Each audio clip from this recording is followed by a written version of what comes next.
ధనస్సు వారి గనక చూసుకున్నట్లయితే ప్రధానంగా ఈ అష్టమాధిపతి న్యూట్రల్ అవుతారండి ధనస్సుకి మకరానికి, ఎందుకంటే రవిచంద్రులు అవుతారు కాబట్టి న్యూట్రల్గా ఉండేటువంటి చంద్రుడు, సర్వసాధారణంగా చంద్రుడికి ఉండేటువంటి కారకత్వం ఏంటంటే అది మనస్కారకుడు.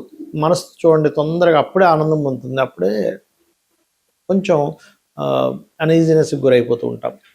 అందుకని మనం ఏం చేయాలంటే ఈ చంద్రుడి యొక్క స్థితి ఎంత బాగుంటే ధనస్సు వారికి అంత బాగుంటుంది. అయితే ఈ అష్టమాధిపతి బాగుంటే ఏమిటి, బాగోకపోతే ఏమిటి, దానికి పరిహారం ఏమిటి అనే విషయాలు మనం తెలుసుకుందాం. అయితే ఈ యొక్క విషయాలు చెప్తుంది నేనైనప్పటికీ చెప్పిస్తుంది సాక్షాత్ లలితా అమ్మవారిగా భావిస్తూ ఆ లలితాంబిక అమ్మవారి యొక్క అనుగ్రహం మీకు పరిపూర్ణంగా కలగాలన్న మనస్ఫూర్తి కోరుకుంటూ, ఇక్కడ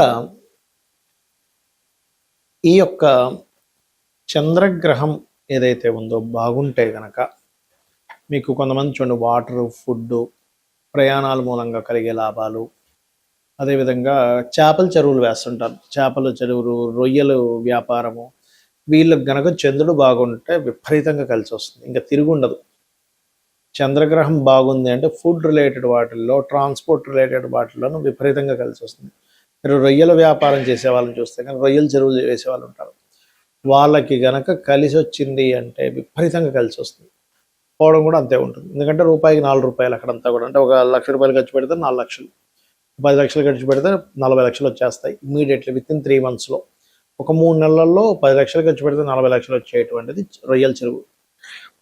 కాబట్టి చంద్రుడు వాటర్కి కారకుడు, ఫుడ్కి కారకుడు, సీ ఫుడ్స్కి కారకుడు. కాబట్టి బాగున్నాడు అంటే లగ్నాధిపతితో సంబంధం కలిగి ఉన్నాడు, లేకపోతే శుభగ్రహాలతో కలిసి ఉన్నాడు, మంచి పోర్ట్ఫోలియోలో ఉన్నాడు, పాపగ్రహాలతో కలిసి లేడు అన్నప్పుడు మీకు మానసికంగానూ ఆనందంగానూ ఉంటారు. వీటి మూలంగా కలిసి వస్తుంది. కానీ ఎప్పుడైనా పొరపాటున చంద్రుడు పాడయ్యాడు అనుకోండి మీ జాతకానికి, అప్పుడు మాత్రం మీకు కలిగేటువంటి ఫలితాల్లో చంద్రుడు మానసికానికి, అంటే మానసిక రోగాలకి, మానసిక సంబంధించిన విషయానికి చంద్రమా మనసో జాత అంటుంటారు. కాబట్టి మానసికంగా తొందరగా ఇబ్బంది పడతారు అక్కడ.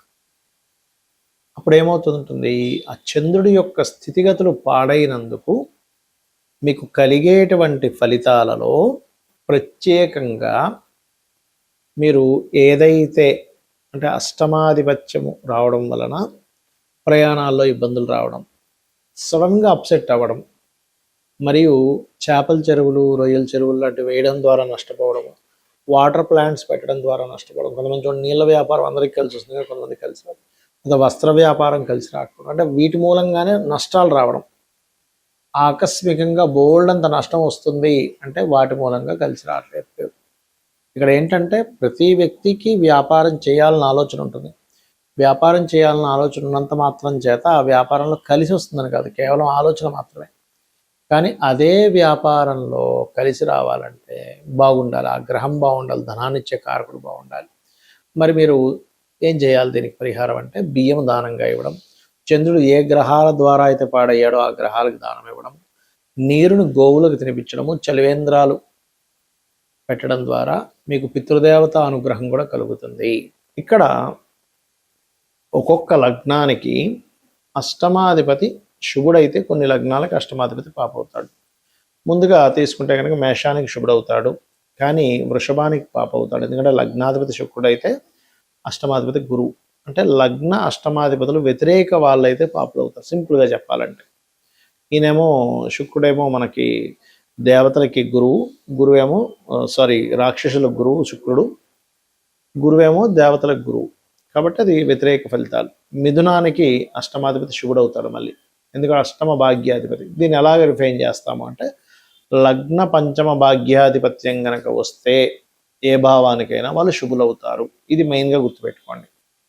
సో మిథునానికి అష్టమాధిపతి శుభుడు, కర్కాటకానికి పాపి, సింహానికి శుభుడవుతాడు, కన్యకి పాపి అవుతాడు. ఎందుకంటే కన్యా లగ్నానికి బుధుడు లగ్నాధిపతి అయితే అష్టమాధిపతి కుజుడు, తులా లగ్నానికి లగ్న అష్టమాధిపతి శుక్రుడు శుభుడే అవుతాడు.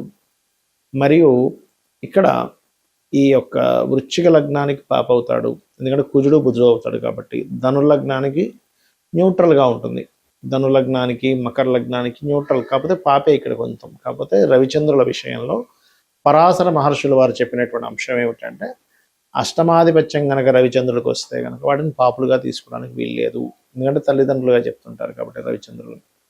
అలాగే కుంభలగ్నానికి శుభుడవుతాడు అష్టమాధిపతి, ఎందుకంటే పంచమాధిపత్యం వచ్చింది కాబట్టి బుధుడికి.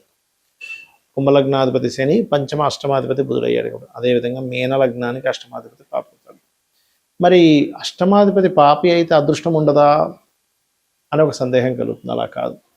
అష్టమాధిపతి ఏ రాశుల్లో ఉన్నాడు, ఆయన మీ లగ్నానికి శుభుడైనా పాపైనా కూడా శుభత్వాన్ని అధికంగా పొందితే ఆయన శుభత్వాన్ని ఇస్తాడు. పాపత్వం వచ్చినప్పటికీ, ఆధిపత్యం పాపాధిపత్యం వచ్చినప్పటికీ శుభ సంబంధమైన సంబంధాలు కలిగి ఉన్నప్పుడు ఆయన శుభ ఫలితాలు ఇస్తాడు. ఎందుకంటే ఆకస్మికంగా ఎదగడం అనేటువంటిది 12 లగ్నాల వాళ్ళకి ఉంటుంది. 12 లగ్నాల్లో మనం మేషం నుంచి మీనం వరకు పుట్టిన వాళ్ళందరికీ కూడా ఆకస్మికంగా కలిసి వస్తుంది. అదే మేషం నుంచి మీనంలో పుట్టినటువంటి వాళ్ళలో మీకు శుభుడైన ఆకస్మికంగా నష్టపోయిన వాళ్ళు ఉంటారు. అంటే దీని అర్థం ఏమిటి? మీకు శుభుడే కానీ ఆయన నష్టం కలిగిస్తున్నాడా, లాభాన్ని కలిగిస్తున్నాడా? ఎలా అంటే ఒక వ్యాపారం నడుపుతున్నాం, ఆ వ్యాపారంలో తండ్రి కూర్చుంటాడు కౌంటర్ మీద, దాని తర్వాత కొంతసేపు అతనికి రెస్ట్ ఇవ్వడం కోసం కొడుకు వెళ్ళి కూర్చుంటాడు. కానీ కొడుకు యొక్క బుద్ధి గనక అక్కడ ఉండేటువంటి కౌంటర్లో ఎంతో కొంత ధనాన్ని తీసుకొని వెళ్ళి ఎంజాయ్ చేయడమో, వ్యసనాలకు గురైనప్పుడు కొడుకు సొంత కొడుకైనప్పటికీ అక్కడ ఉండేటువంటి ధనాన్ని అపహరించుకు వెళ్ళి కొన్ని వీక్నెస్ల వల్ల అతను ఆ యొక్క వ్యాపారానికి నష్టం వచ్చేలాగా ప్రవర్తించవచ్చు. ఎందుకు అంటే అక్కడ సొంత కొడుకే, అంటే లగ్నానికి శుభుడే అష్టమాధిపతి, కనుక నష్టం కలిగించే బుద్ధి ఆ అధిపతికి పాడైపోయింది, ఆ అధిపతి పాడయ్యాడు. అలాగే ఇప్పుడు ఎవరైనా పని వ్యక్తిని మనం పెట్టుకున్నాము, ఉదాహరణకు ఒక అసిస్టెంట్ని పెట్టుకున్నాం, అసిస్టెంట్ చాలా నిజాయితీ పరుడు అనుకోండి, వాడు రూపాయి ముట్టుకోడు పాప అయినప్పటికంటే దీని అర్థం ఏమిటి? సొంత వాళ్ళైనా బుద్ధి పాడైతే ఇబ్బందిని ఇస్తుంది, బయట వాళ్ళైనా వాడు బుద్ధి పాడవకపోతే వాడు మంచి చేస్తాడు. అలాగే గ్రహం కూడా మీ లగ్నానికి శుభుడైనా పాపైనా అష్టమాధిపతి బాగున్నాడో లేదో చెక్ చేసుకోవాలి. ఆ బాగుండడం బాగోపోవడం ఎలా చెక్ చేయాలి అంటే, పాపకత్తెరలో ఉన్నాడా, పాపగ్రహాలతో కలిసి ఉన్నాడా, పాపగ్రహంతో వీక్షిస్తున్నాడా, దాని పోర్ట్ఫోలియో పాడైందా, అది ఉండే నక్షత్రం పాడైందా, బాగుందా చూసుకోవాలి. దీన్ని డివిజనల్ చార్ట్స్ అంటారు. అంటే వర్గ చక్రాల్లో ఎక్కడైనా పాడైతే కూడా దీని యొక్క ప్రభావం ఆ రకంగా ఇస్తూ ఉంటుంది, గుర్తుపెట్టుకోండి. అదేవిధంగా మరొక విషయం ఏంటంటే, ఇక్కడ గమనించినట్లయితే వీటితో పాటు అష్టమ స్థానంలో మీ లగ్నానికి శుభుడైనటువంటిది ఏదైనా గ్రహం వచ్చి కూర్చున్నా అష్టమం బాగుపడ్డట్టే. ఇవి రూల్స్. అయితే అష్టమం అనేటువంటిది అదృష్టము, మీ యొక్క పూర్వజన్మ పుణ్యాన్ని విత్డ్రాల్ చేసుకునేటువంటి స్థానం అష్టమం.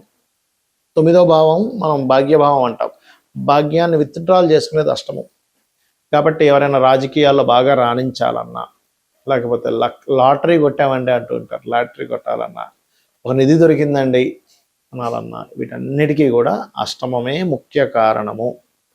అందుకని మీరు పూజ చేస్తున్నామండి, ఫలితం రాలేదు, అష్టమం పాడైంది, అక్కడ భాగ్యంతో పాటు అష్టమం కూడా పాడవుతుంది, పంచమం పాడవుతుంది. కొంతమంది కాన్సన్ట్రేషన్ ఎందుకు చేయలేరంటే అది కారణం. కాబట్టి మీరు ఏం చేయాలంటే అష్టమీ చంద్ర విభ్రాజ అలిక స్థల శోభితాయే నమః, ఈ మంత్రము కూడా మీకు అద్భుతంగా పనిచేస్తుంది. అదృష్టం అనేది లేకపోతే ఎలా ఉంటుందంటే దగ్గర దాకా వెళ్ళి మిస్ అవుతుంది. చూడండి, కొన్ని మనం సినిమాల్లో చూస్తూ ఉంటాం, సినిమా హీరోల్లో కూడా చూడండి, ఏ బ్యాక్గ్రౌండ్ లేదండి కానీ వచ్చేసి హిట్ అయిపోయి పెద్ద హీరో అయిపోయాడండి అంటూ ఉంటాం. పెద్ద బ్యాక్గ్రౌండ్ ఉంది, తండ్రి చిన్నాన్నలు అందరూ డైరెక్టర్లు ప్రొడ్యూసర్లు ఉండి కూడా సక్సెస్ అవ్వలేకపోతుంటారు. దాన్ని అదృష్టం అంటాం. అసలు ఎప్పుడూ కొననటువంటి వ్యక్తి ఎప్పుడూ లాటరీ కొంటే టక్కన వాడికి కలిసి వస్తుంది. అసలు ఎప్పుడు నేను వెళ్తా అనుకోలేదండి గవర్నమెంట్ జాబ్లోకి, ఫ్రెండ్ ఏదో సరదాగా వెళ్ళాడు, ఫ్రెండ్తో పాటు నేను ఏదో సరదాగా అప్లికేషన్ పెట్టాను, గవర్నమెంట్ జాబ్ వచ్చేసింది అంటాడు. అలా కాకుండా మరి కొంతమంది కొన్ని సంవత్సరాల తరబడి పాపం ఎంతో కష్టపడితే కానీ రాదు కొంతమందికి, దీన్నే అదృష్టం అంటారు. ఆ అదృష్టం అనేది పంచమ లాభ భాగ్యాలతో పాటు అష్టమ స్థానం కూడా సంబంధం కలిగి ఉంటుంది, బికాజ్ ఆఫ్ పూర్వజన్మ పుణ్యం విత్డ్రాల్ ప్లేస్ కాబట్టి నేను ఇందాక చెప్పినటువంటి ఓం అష్టమి చంద్ర విభ్రాజాలిక స్థల శోభితాయ నమః మహామంత్రం చేసుకోవడము. మరి కొంతమందికి ఇప్పుడు మనం చెప్పుకున్నాం ఏది నిధులు దొరుకుతుంటాయి ఎలాగా అంటే, పూర్వజన్మల్లో వాళ్ళు ఒక ఊరంతా ఏదో ఇబ్బందులో పడితే వాడి దగ్గర ఉన్నది మొత్తం సర్వస్వం కూడా దానం చేసిన వాడి వ్యక్తి అయి ఉంటాడు, లెక్క కట్టకుండా. ఇప్పుడు నేను ఈ దానం చేస్తే నాకేంటి లాభము అని చెప్పి లాభాపేక్ష చూసుకోకుండా, అవతల వాళ్ళు ఇబ్బందుల్లో ఉన్నారు కదా, ఆ ఇబ్బందుల్లో ఉండేటువంటి వారికి ఏదో ఒకటి సహాయం చేయాలనే భావనతో చేయడం అనేటువంటిదే మీకు ఇక్కడ ఫలితం ఇస్తుంది. ఇది పాటించండి, ఖచ్చితంగా మీరు అదృష్టాన్ని పొందుతారు. శ్రీమాత్రే నమః.